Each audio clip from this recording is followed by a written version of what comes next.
Bismillahirrahmanirrahim. Assalamualaikum warahmatullahi wabarakatuh. Selamat pagi kepada seluruh siswa santri SMP Plus Gunung Jembar.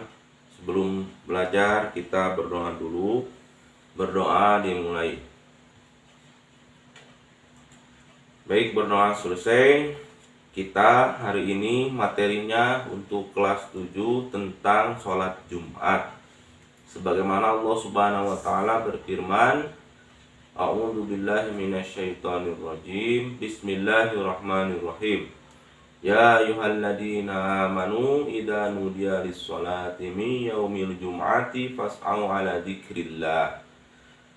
Fas'au 'ala dzikrillahi wa darul bai'. Dzalikum khairul lakum in kuntum ta'lamun. Dalam Quran surat Al-Jumu'ah ayat 9. Artinya, hai orang-orang yang beriman, apabila diseru untuk menunaikan sholat di hari Jumat, maka bersegeralah kamu kepada mengingat Allah dan meninggalkan jual beli. Sholat Jumat pada prinsipnya sama dengan sholat wajib yang dilaksanakan secara berjamaah. Sholat Jumat adalah sholat wajib atau fardhu ain yang dilaksanakan oleh setiap muslim laki-laki dalam setiap minggunya pada hari Jumat. Sholat di Jumat dilaksanakan secara berjamaah dan tidak boleh dilakukan sendiri-sendiri. Agar sholat Jumat dapat dilaksanakan sesuai dengan aturan-aturan yang berlaku, maka tentunya harus mengetahui ketentuan-ketentuannya. Ketentuan sholat Jumat.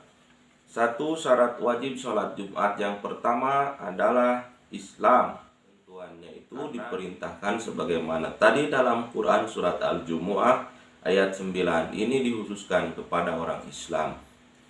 Yang kedua, baligh, atau dewasa. Anak-anak tidak wajib.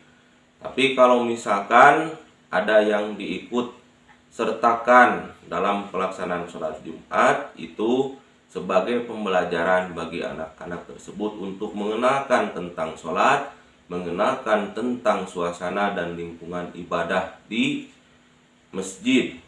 Yang ketiga, berakal. Orang gila tidak wajib melaksanakan sholat Jumat, karena yang namanya maksud ke dalam taklif hukum itu adalah baligh, Islam, itu terus berakal. Orang yang tidak sehat akalnya maka tidak wajib melaksanakannya.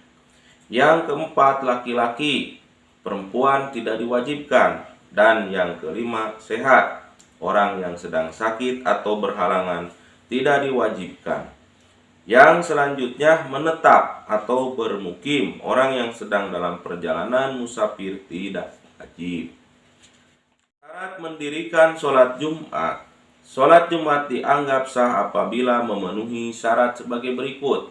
Pertama, dilaksanakan di tempat yang telah dijadikan tempat bermukim oleh penduduknya, baik di kota maupun di pedesaan. Oleh karena itu, tidak sah mendirikan sholat Jumat di ladang-ladang yang penduduknya hanya singgah di sana untuk sementara waktu saja.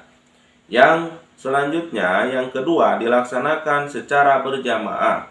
Tidak sah hukumnya apabila sholat Jumat dilaksanakan sendiri-sendiri.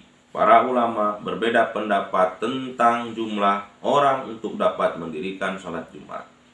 Sebagian ulama mengatakan adat Jumat itu bilangannya adalah jumlahnya 40 orang. Ada yang mengatakan minimal 2 orang. Kita tidak berbicara tentang masalah khilafiyah, tapi kita membawa pada pendapat yang memang sering kita laksanakan terhadap ketentuan-ketentuan bilangan sholat Jumat. Yang paling penting di sini adalah mengenalkan secara ilmu dan ketentuan terkait adanya perbedaan, dengan sampai kita jadikan suatu perpecahan. Yang selanjutnya, yang ketiga, dilaksanakan pada waktu zuhur. Hal ini sesuai dengan hadis Nabi. An Anas bin Malik radhiyallahu anhu anna 'anin nabiy sallallahu alaihi wasallam kana yusallil jumu'ata hina tamilu syamsu, rawahul Bukhari. Dari Anas bin Malik, sesungguhnya Rasulullah SAW bersabda, sholat Jumat ketika matahari lebih tergelincir. 4. Sholat Jumat dilaksanakan dengan didahului 2 khutbah.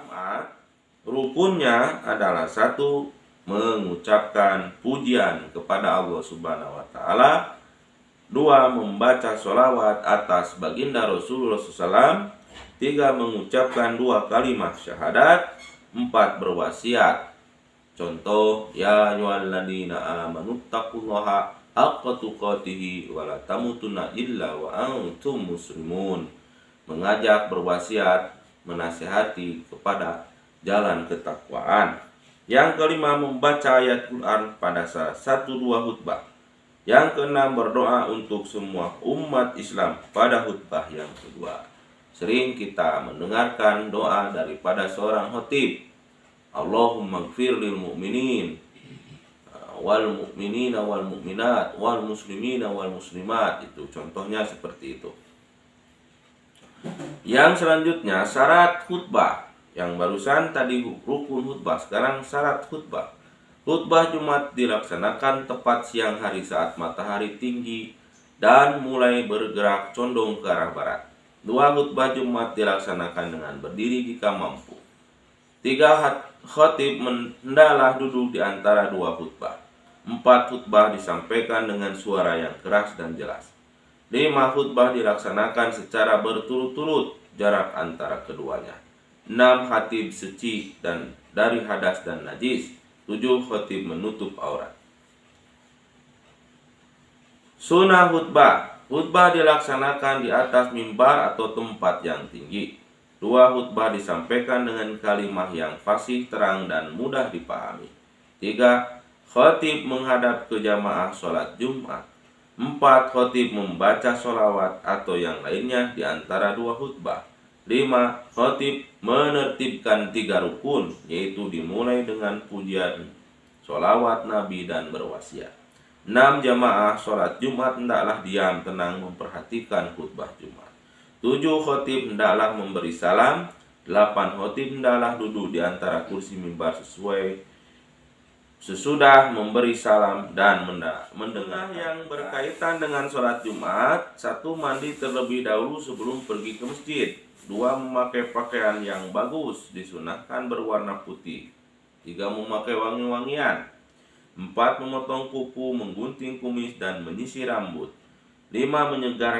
Menyegerakan pergi ke masjid untuk melaksanakan sholat Jumat. 6. Melaksanakan sholat tahiyatul masjid, sholat untuk menghormati masjid. 7. Membaca Al-Quran dan zikir sebelum khutbah Jumat. 8. Memperbanyak doa dan sholawat atas Nabi Muhammad SAW. Demikian pertemuan kegiatan pembelajaran ini melalui video pembelajaran di channel Henda Edukasi Channel. Mudah-mudahan ada manfaatnya. Jangan lupa untuk kehadiran bisa menulis di kolom komentar channel Henda Edukasi Channel. Kemudian jangan lupa like dan subscribe untuk pengembangan channel pendidikan kami. Mudah-mudahan ada manfaatnya. Kita tutup dengan doa kifaratul majlis. Subhanakallahumma wa bihamdika asyhadu an la ilaha illa anta astaghfiruka wa atubu ilaik. Wassalamualaikum warahmatullahi wabarakatuh.